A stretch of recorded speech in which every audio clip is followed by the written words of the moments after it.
Janapriya upscale 2 BHK 45 lakhs, 3 BHK 60 lakhs మాత్రమే. సితారా సైనిక్పురి.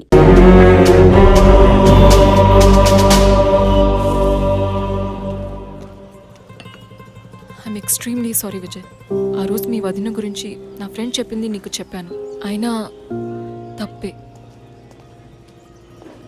నేను Jessica case విషయం మీద తిరుగుతున్నప్పుడు వదిన నన్ను ఎగతాళిగా అడుగుతూ ఉండేది, ఇదేమంత పెద్ద కేసు, కావాలంటే నేను హెల్ప్ చేయనా అని. ఇప్పుడు వదిన జెసికా కేసులా అయింది. ఇప్పుడు వదిన కేసు ఆధారంగా ఈ 4 చావులకి కారణం కనిపెట్టగలమా మనం? 23.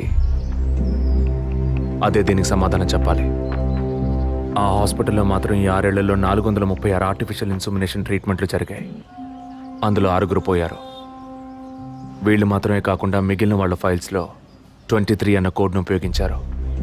అంతకన్నా ముఖ్యంగా అన్నయ్యకి ఇంట్లో వాళ్ళకి తెలియకుండా వదిన వాళ్ళ అమ్మ నాన్నని 50 లక్షలు డబ్బు అడిగింది. అన్నయ్యకో హాస్పిటల్కో అవసరం ఏమాత్రం లేని ఆ డబ్బు ఎవరో 3వ వ్యక్తికి అవసరమైంది. రాత్రంతా ఫోన్ చేశాను. ఏ వైఫ్ అంటే భయమా? బాయ్. రేపన్నా ఆఫీస్కి వస్తావుగా? ఆంటీ, నువ్వు నేను ఐస్ క్రీమ్ తిన్నావని మమ్మీకి చెప్పకే. ఓ చెప్పద్దా? నేను చెప్పకుండా ఉండాలంటే నాకు ఇంకోటి కొనివ్వాలి, లేకపోతే నేను చెప్పేస్తా. ష్యూర్.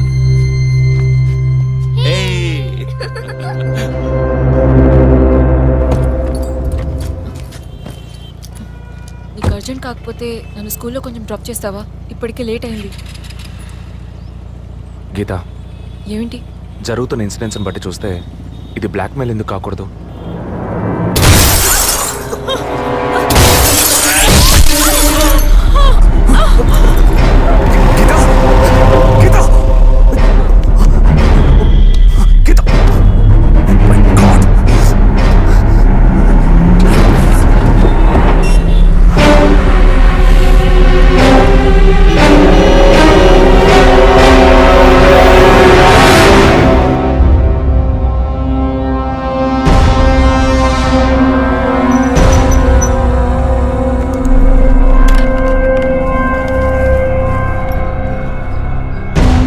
వాళ్ళ ఇంటిని ఒంటిని టచ్ చేయొద్దని అప్పుడే చెప్పాను, విన్నావా? అందుకే ఇటువంటి సెంటిమెంటల్ ఎమోషన్స్ని డబ్బుని ఒకటిగా కలపకూడదనేది. టచ్ చేయటం తప్పు కాదు, వాళ్ళిద్దరిని ప్రాణాలతో వదలటమే తప్పు. నువ్వు వదిలేసి నన్ననకు. అయితే ఇది పూర్తయ్యేదాకా టీవీ టార్గెట్ని పక్కన పెడదాం. వద్దు, వన్స్ టచ్ చేసాం, బిగ్ టార్గెట్. ఈ అమౌంట్ ఇంకో 2 రోజుల్లో మన చేతికి రావాలి. ఎవరిని నమ్మొద్దు, నువ్వే పూర్తి చేసి చూపు. Got it? ఓకే.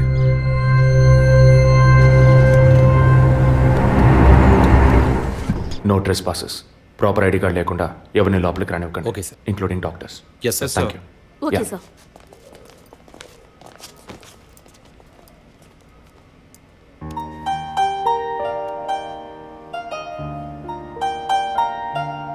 నిన్ను పెద్ద రిస్క్లో నేను పడేశాను. I'm extremely sorry. నిన్ను చంపడానికి వచ్చారా, వాళ్ళు నన్ను చంపడానికి వచ్చారా? ఏదేమైనా నీకు ఇప్పుడు సెక్యూరిటీ చాలా ముఖ్యం. నువ్వు హాస్పిటల్ నుంచి డిశ్చార్జ్ అయ్యే వరకు 2 పోలీసులు నీకు సెక్యూరిటీగా పెట్టాను. Don't worry. అందుకని హాస్పిటల్లో చేర్చావా? నువ్వు భయపడకు, ఐ టేక్ కేర్. నువ్వు ఇక్కడ ఉండవా? నేను ఎప్పుడూ నీలోనే ఉంటానుగా. ఏ పిక్చర్లో డైలాగ్ ఇది? సరే, ఆఫీస్లో కొంచెం పని ఉంది, వెళ్ళొస్తాను. Take rest. విజయ్, వాళ్ళు ఎందుకు బ్లాక్మెయిల్ చేస్తున్నారు?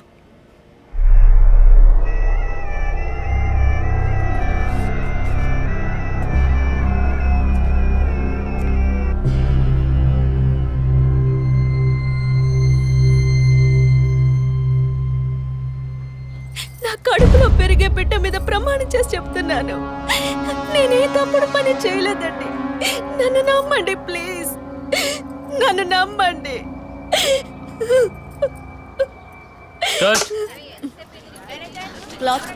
Shot okay. లేదు సారీ ప్లీజ్. జరగండి అమ్మా, జరగండి జరగండి. మేడం, మిమ్మల్ని చూడటానికి 2 పోలీస్ ఆఫీసర్లు వచ్చారు మేడం. ఓకే, నేను మాట్లాడతాను. మేడం, ఒక తల్లి బిడ్డల్ని ఎలా పెంచాలి అన్నది మీ సీరియల్ చూసిన తర్వాత ఎంటైర్ ఆంధ్రప్రదేశ్ నేర్చుకుందామా. బిల్డప్ ఇచ్చాను, స్టార్ట్ చేయండి. మీ వైఫ్ కన్సీవ్ అయిన విషయం ఆ రోజు హాస్పిటల్లో చూసినప్పుడే తెలుసుకున్నాను. కంగ్రాచులేషన్స్. Thank you. పబ్లిక్ లైఫ్లోకి వస్తేనే డబ్బు కోసం పోటీ పడే మనుషులు, శత్రువులు ఆటోమేటిక్గా పెరుగుతారు. మీకు రీసెంట్గా అటువంటి శత్రువులు ఎవరైనా ఉన్నారా? అటువంటి వాళ్ళు ఎవరు లేరు సార్. ఐ మీన్ డబ్బు విషయంగా ఈ వారం రోజుల్లో ఫోన్ కాల్స్, థ్రెట్స్ ఏమైనా? లేదు సార్, మీరు అనుకునే థ్రెడ్స్ కాల్స్ ఏం రాలేదు సార్. ఒకవేళ అలాంటివి వచ్చుంటే ఏం భయపడక్కర్లేదు. ధైర్యంగా మాకు చెప్పండి. మీకు కావాల్సిన ఫుల్ సపోర్ట్ నేను మా డిపార్ట్మెంట్ ఇస్తాం. సార్ అది No, అదే అటువంటి కాల్స్ అయితే రావట్లేని చెప్తున్నా, మీరు మాటి మాటికి అదే ప్రశ్న అడుగుతారండి సార్. లేదు సార్, ఇకపైన అలాంటివి వస్తే any time you can call. లేని విషయాన్ని ఎందుకు మాటి మాటికి అడుగుతారు? We need some privacy.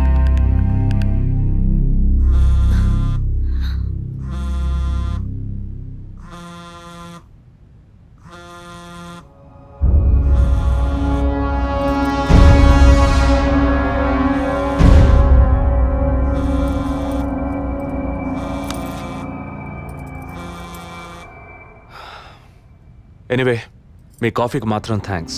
ఇక నా ఫోన్ నెంబర్ మీకు అవసరం ఉండదు అనుకుంటా. వస్తాను. మేడం, టన్నులు కొద్ది డైలాగులు మాట్లాడతారా? అవి మీ సొంత మాటలా, అద్దె తిరుపతి. మాటలా? ప్రాంప్టింగ్ ఇస్తా. సార్, ఆ అమ్మాయి కాస్త పొగరుగా మాట్లాడినా చాలా మంచిది సార్. కానీ ఆడున్నాడే, ఆడి మొహం చూస్తే డోకొస్తాం సార్. ఆడి యాక్టర్స్ సీరియల్ ఆడిని పీకేసి ఇంకోటి పెట్టి ఈ రోజు నుంచి వాడి బదులు వీడియో చెప్పాలి సార్. అప్పుడే బుద్ధి వస్తున్నాడు. రవి, ఇమీడియట్గా TV artist Madan and Kausalya వీళ్ళిద్దరి mobile numbers, house landline number వెంటనే ట్యాప్ చేయండి. పర్టికులర్గా all the incoming calls record చేయండి. ఐఎమ్ ఆన్ మై వే.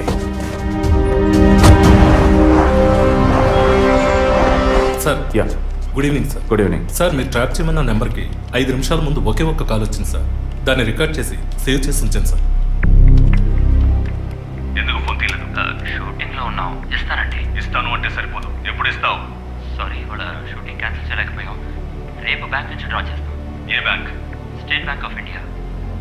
ఇల్లు టీ నగర్గా? అవును. డబ్బు తీసుకుని కారులో ఎక్కేటప్పుడు ఫోన్ వస్తుంది. అలాగే. మాట్లాడిన డీల్ మర్చిపోయి పోలీస్ అది ఇదేని యూటర్న్ చేసావో నీ స్టేటస్, ఇమేజ్ అంతా అడ్రస్ లేకుండా పోతాయి. నో, అలాంటిదేం జరగదు. తప్పకుండా ఇస్తాం. సార్ 45 సెకండ్సే మాట్లాడారు. సో ఈ కాల్ని ట్రేస్ అవుట్ చేయడం కష్టం సార్. సార్, ఒకటి బ్యాంక్ బయట తీసుకోవాలి, లేదా ఇంటి లోపల తీసుకోవాలి సార్. బ్యాంక్ అయినా ఇల్లైనా ఈ రెండు ప్లేస్లు వాళ్ళకి సేఫ్టీ కాదు. ఇంటికి వెళ్ళే దారిలోనే వీళ్ళ డబ్బు కొట్టేయాలనేది వాళ్ళ టార్గెట్. అది ఎక్కడనేది మళ్ళీ వాళ్ళు ఫోన్ చేస్తే గానీ మనకు తెలియదు. అసలు వాళ్ళ బ్లాక్మెయిల్ మోటివ్ ఏంటో తెలియట్లేదు సార్. లాస్ట్ 10 సెకండ్స్ రివైండ్ చేసి ప్లే చేయండి. Okay sir. మాట్లాడిన డీల్ మర్చిపోయి పోలీస్ అది ఇదేని యూటర్న్ చేసావో నీ స్టేటస్, ఇమేజ్ అంతా అడ్రస్ లేకుండా పోతాయి.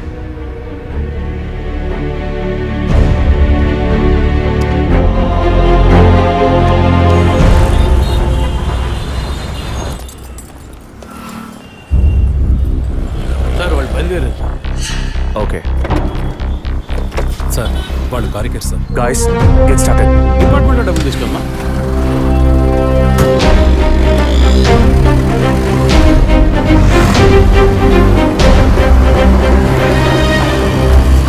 ఆపోయా, ఆపు. ఎక్కడ దండం పెట్టాలో అక్కడ పెట్టరు. కొని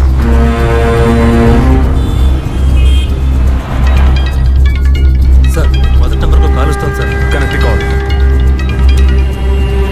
సార్, నేను కాకినాడ నుండి రమేష్ మాట్లాడుతున్నాను సార్. నేను మీ పెద్ద ఫ్యాన్ సార్. పోయిన వారం సీరియల్లో మీ యాక్షన్ చూసి ఏం చేశాను సార్. మేడం గారు అయితే క్యారెక్టర్లో జీవించేశారు సార్. వచ్చే ఎపిసోడ్లో మీరు మీ ఆవిడ ఉంటే నాతో చెప్పండి సార్. అప్పుడే నేను మీతో మాట్లాడేట్టు మా ఆవిడ నమ్ముతుంది. మా ఆవిడ మీకు వీరాభిమాని సార్. సార్, వచ్చే వారం మీ ఆవిడ ఇంట్లో ఉంటుందా, లేక కోపం వచ్చి ఇంట్లో వెళ్ళిపోతుందా? ఏంటి మీరు అనేది? సీరియల్లో సార్. డివోర్స్ ఇచ్చారని చెప్పండి. Madam madam madam Tirupati, U turn తీసుకొని వెయిట్ చేయండి. కొంచెం ముందుకు వెళ్ళి యూటర్న్ తీసుకో.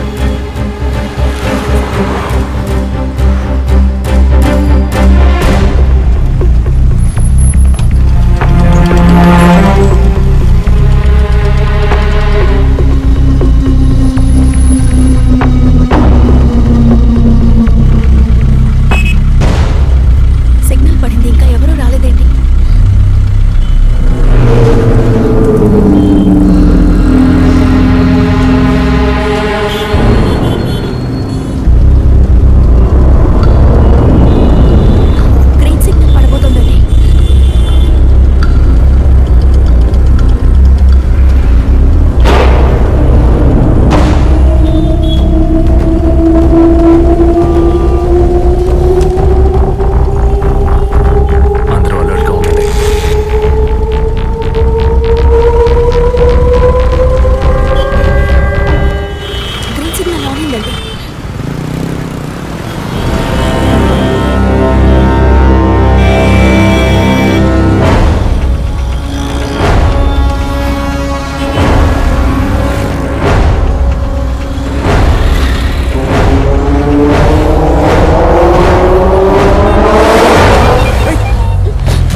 సార్ ఏమైంది? ఏం సార్ ఇక్కడ బండి ఎందుకు ఆపారు సార్? ఇక్కడే పడేడి నరిసి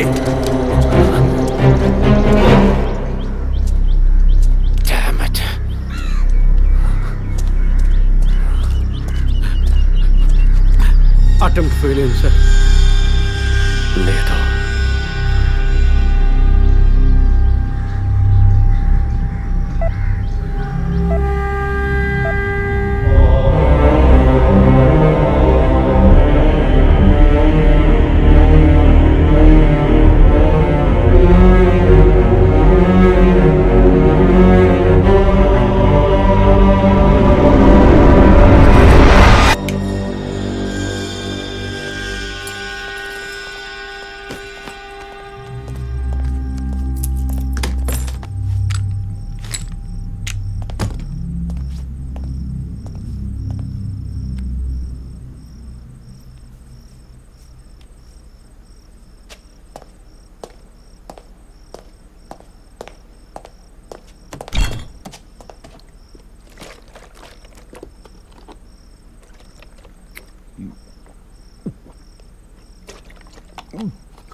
ఇప్పుడు ఏం చేద్దాం సార్?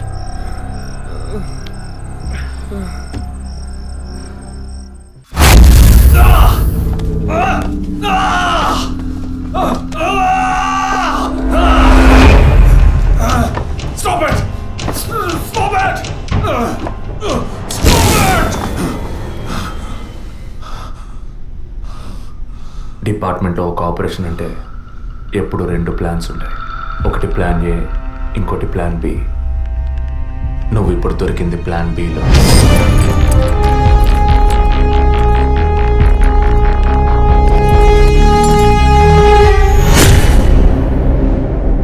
చెప్పు, ఎందుకు బ్లాక్మెయిల్ చేశారు?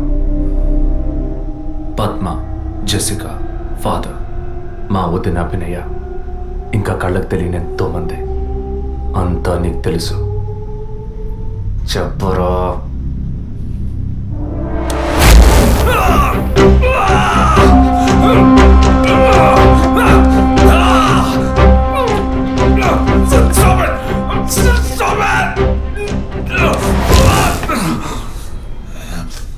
రికార్డ్.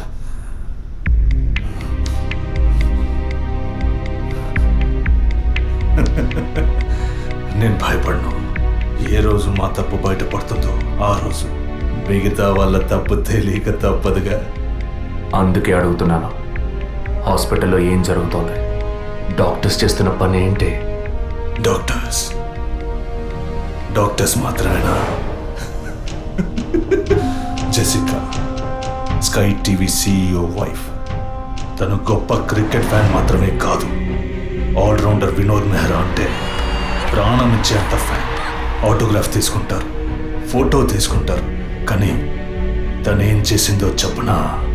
తనకు పుట్టబోయే బిడ్డ తను అభిమానించే క్రికెట్ ప్లేయర్లా ఉండాలన్న ఆశతో ఆ క్రికెట్ ప్లేయర్ వీర్య కణాలని బౌలునని లక్షలిచ్చి వరం హాస్పిటల్ నెట్వర్క్ స్పామ్ బ్యాంక్ నుంచి కొన్నది.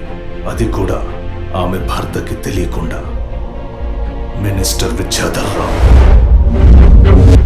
తన ఒక్కగానొక్క కొడుక్కి తండ్రి అయ్యే అవకాశం లేదని, తన కొడుక్కి వారసుడు కావాలి, తన రాజకీయాలకి వారసుడు కావాలన్న స్వార్థంతో కోడలంటే కూతురు లాంటిదన్న జ్ఞానం కూడా లేకుండా తన వీర్య కణాలనే. తప్పు ఎవరిది? అధికారం అడ్డు పెట్టుకుని అరాచకం చేసే వాళ్ళని అడగద్దంటావా? అడుగుతాం. డబ్బు ఇవ్వమని అడుగుతాం. నిజం విన్న ఫాదర్ని, నిజం చెప్పిన జెసికాని అంతం చేశాం. మంత్రి మా మాట వినకపోయేసరికి ఆయన కోడలు పద్మావతి దగ్గర గుర్తు విప్పాం. తనేం చేసింది? సూసైడ్ చేసుకుంది. డాక్టర్, జెసికా, మినిస్టర్, ఇప్పుడు వాళ్ళు తప్పు చేశారని అనుకుందాం. మా వదినే తప్పు చేసిందిరా. చెప్పక తప్పదా?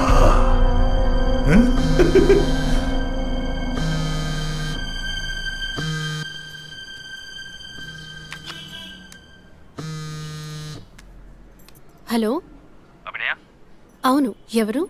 నేనెవరన్నది ముఖ్యం కాదు, కానీ నువ్వు ఒక ముఖ్యమైన విషయం తెలుసుకోవాలి. హలో, నువ్వెవరో తెలియకుండా ఏ విషయం వినాల్సిన అవసరం నాకు లేదు. నువ్వు చెప్పక్కర్లేదు.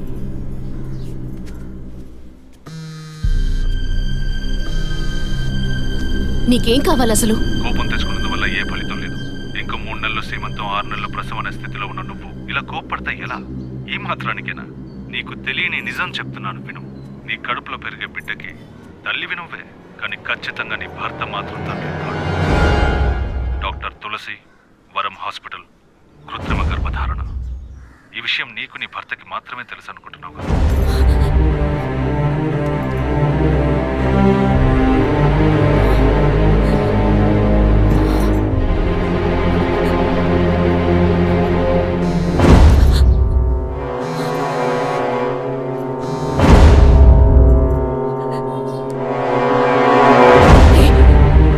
ఏంటి నువ్వు పిచ్చి పిచ్చిగా మాట్లాడుకో. ఇన్నాళ్ళు నీకు అబద్ధాలు చెప్పిన డాక్టర్ నాడు ఏది నిజమో తెలుస్తుంది. నీ గర్భంలో పెరిగేది నీ భర్త రూపం కాదు. రేపు నీకు బిడ్డ పుట్టిన తర్వాత ఆ బిడ్డకి నీ పోలికలు వచ్చినా నీ భర్త పోలిక మాత్రం ఉండదు. తండ్రి లాంటి మొహం, తండ్రి లాంటి కళ్ళు, అలా చెప్పుకోవడానికి దేనికి పోలికలు ఉండవు.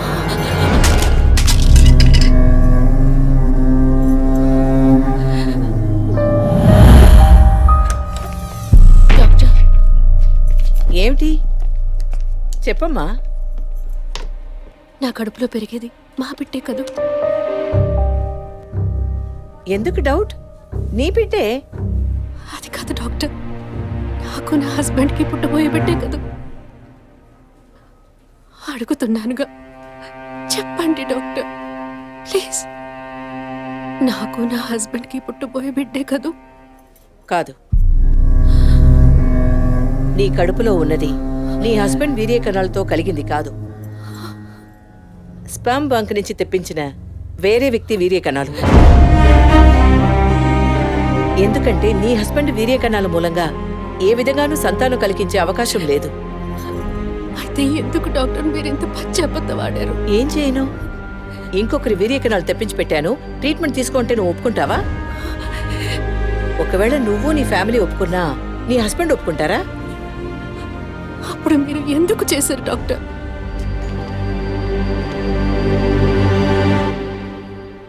ఇవాళ్ళున్న సిచ్యువేషన్లో వివాహం అయ్యి ఏళ్లు గడుస్తున్నా పిల్లలు లేని దంపతుల్ని చూసి ఈ సమాజం ఏమంటుందో నేను వినే మాట్లాడుతున్నాను. అది నువ్వు అనుభవించకూడదనే ఓ అమ్మలా నేను బాధపడ్డాను.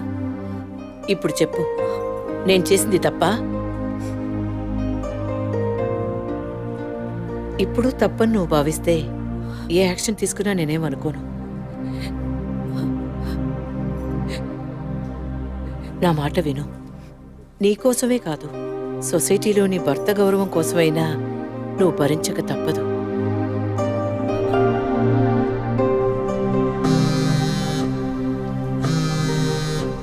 నీకిప్పుడు ఏం కావాలి? నీ భర్త, నీ కుటుంబం అంతా నీ కడుపులో పెరిగే బిడ్డని వారసుడని వంశాంకురమని ఆనందిస్తున్నారు. ఆ ఆనందం దక్కాలంటే దానికి ఒక డీల్ కావాలిగా. దాని ఖరీదు 50 lakhs వితౌట్ TDS. అంత డబ్బు నా దగ్గర లేదే. నీ దగ్గర, నీ భర్త దగ్గర లేకపోవచ్చు, మీ నాన్న దగ్గర ఉండొచ్చుగా. ఈ మధ్య ఒక కేసు గెలిచి ధనవంతుడయ్యాడు, 2 కోట్లు సంపాదించాడు. అందులో జస్ట్ 25%. సొంత కూతురు అడిగితే కాదనలేడు. మొగుడికి, పోలీసులకి చెప్పావో, ఒక నెల రోజుల క్రితం టీవీలో పేపర్లో చూసుంటావు కదా. నిజం చెప్పిన జెసికా, అది విన్న చర్చ్ ఫాదర్ చచ్చిపోయారే. అదే కథ నీకు నీ మొగుడికి పడుతుంది.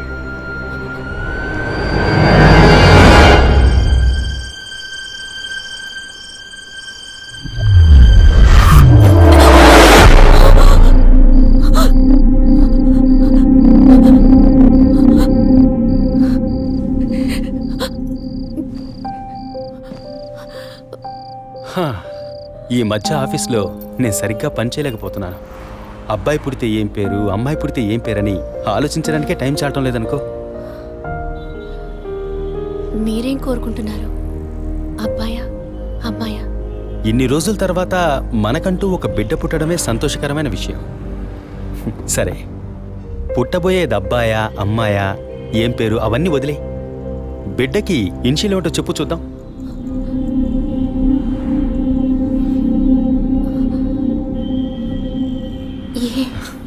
కాదు, A S. A for Aravind, S for Sri Abhinaya. బిడ్డల మీద తండ్రికి మాత్రమే హక్కు ఉందనుకుంటే సరిపోతుందా? అన్ని నొప్పులు భరించి భర్తగా ఆ గుర్తింపు నాకిచ్చిన నీకు ఆ మర్యాద, హక్కు ఉంటుందిగా.